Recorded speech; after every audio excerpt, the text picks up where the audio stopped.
Uklopi se, stisni, čučni i zažmiri. U kolonu da si stao, budi tiho i umiri se, dijete. Još si tabula raza. Šta ćeš biti kad porasteš? Mama, bit ću parafraza automata oko sebe. Gledaj, pa svi su isti. Komadićci i artefakta što ga društvo bistro smisli. U školi su me rekli propisno odgojit. I mene i drugare da nam na pamet ne padne usudit se izdvojit kada postanemo veliki. Samo trebam biti redovit, slušati i usvojit ono što me uče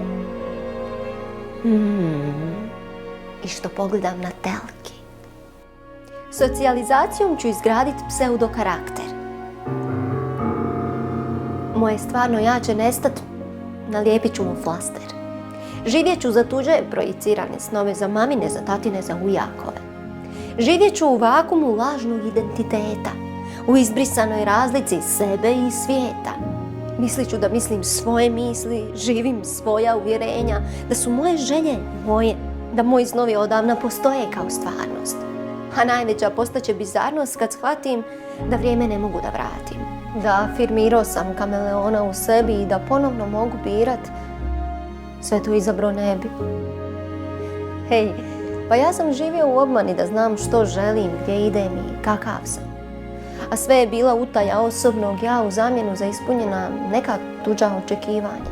Ja sam kao i mnogi, samo još jedan od onih koji se utopio u masi istih. Toliko sam im postao prepoznatljivo sličan da je pojedinac u meni prestao bivat ličan. Mene nema, pojeli su me kulturni obrasci. A na tema mog života ostaće otisci jednog neproživljenog postojanja na rešetkama straha da me ne prihvati društvo, da se ne prepadne mraka usamljenosti. Pa i po cijenu toga da izgubim sebe.